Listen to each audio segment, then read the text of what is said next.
국가도 돈을 뿌리고 공기업도 돈을 뿌립니다. 그런데 그 규모가 상상을 초월합니다.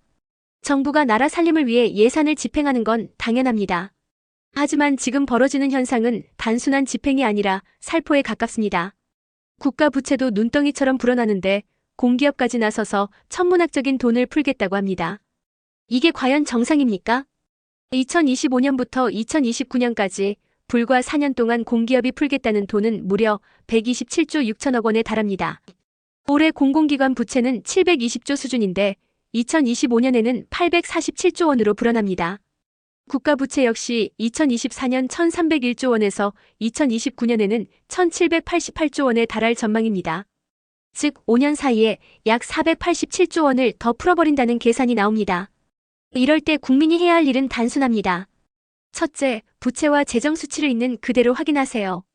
둘째, 정부와 공기업이 발표하는 부채 비율 감소라는 미사여구 뒤에 숨은 실제 금액을 보셔야 합니다. 셋째, 나의 가계와 투자에도 어떤 파급이 있을지 미리 점검해야 합니다. 앞으로 5년 대한민국은 1,000조 원 빚더미 위에 놓일 수 있습니다. 장난이 아닙니다. 정부는 부채 비율을 낮춘다고 홍보합니다. 하지만 실제 수치는 전혀 다릅니다. 공기업 매출을 늘려 부채 비율을 낮춘 척하지만 결국은 돈을 더 풀고 빚만 불어나는 구조입니다. 국민이 속고 있는 겁니다. 2024년 기준으로 공공기관 부채는 약 741조 원, 국가 부채는 약 1,175조 원입니다. 합치면 1,865조 원이 넘습니다. 그런데 2029년을 보면 국가 부채만 1,788조 원, 공공기관 부채는 847조 원으로 합계가 2,635조 원에 달합니다. 즉 불과 5년 만에 부채 규모가 1,000조 원 이상 늘어날 수 있다는 계산이 나옵니다. 이게 바로 제가 아수라장이라 표현한 이유입니다. 국민들이 해야 할 일은 단순합니다.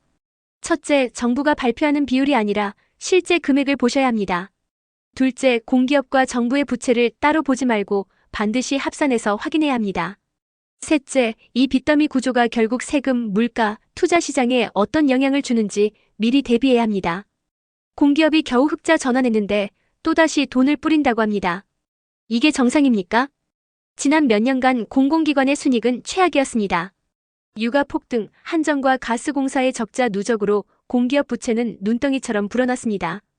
그런데 간신히 흑자로 돌려세운 지금 다시 돈을 풀겠다고 하니 국민 입장에서는 어이가 없을 수밖에 없습니다. 2018년 공공기관 당기순이익은 7천억 원 수준, 2019년에도 8천억 원에 불과했습니다. 2020년 유가 하락 덕분에 5조 2천억 원, 2021년에는 10조 8천억 원까지 회복됐습니다. 그러나 유가 폭등으로 2022년에는 14조 원 적자, 2023년에도 3조 2천억 원 적자를 기록했습니다. 다행히 2024년에는 8조 1천억 원 흑자로 전환했고 공공기관 부채 비율도 183%에서 180.6%로 낮아졌습니다. 부채 총액도 741조 원 수준까지 줄였습니다.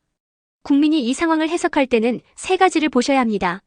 첫째, 공기업 순이익 개선이 구조적 회복인지 일시적 요인인지. 둘째, 부채 감소가 실질적인 경영 혁신인지 단순한 숫자 맞추기인지. 셋째, 정부가 다시 돈 풀기 정책으로 돌아선다면 이 성과가 얼마나 유지될 수 있을지 따져봐야 합니다. 공공기관 자산이 1,151조 원이라고요? 하지만 이건 착시 효과일 뿐 쉽게 쓸 수 있는 돈이 아닙니다. 정부는 공기업 부채가 많아도 자산도 많다고 말합니다. 그래서 문제없다고 홍보하죠. 하지만 여러분, 공공기관 자산을 민간기업 자산처럼 쉽게 팔 수 있을까요? 절대 그렇지 않습니다. 민간기업은 유동성이 높은 자산이 많습니다. 필요하면 팔아서 현금을 만들 수 있습니다. 반면 공공기관 자산은 대부분 국가 땅, 건물 같은 성격이라 쉽게 매각할 수 없습니다. 즉 자산이 1,151조 9천억 원이라고 해도 실제로 부채 상환에 활용하기는 매우 어렵습니다. 게다가 최근 자산 증가는 집값 땅값 상승에 따른 재평가 효과일 뿐 실제 현금 흐름과는 무관합니다. 국민이 확인해야 할 포인트는 단순합니다. 첫째, 공기업 자산이 실제 현금화 가능한 자산인지 따져보세요. 둘째, 단순히 장부상 숫자로 늘어난 재평가 자산을 진짜 자산처럼 받아들이면 안 됩니다. 셋째, 결국 중요한 건 자산 규모가 아니라 부채를 감당할 수 있는 실질적 수익 능력이라는 점을 기억해야 합니다. 공공기관 부채가 늘어날수록 결국 그 부담은 우리 아이들에게 떨어집니다.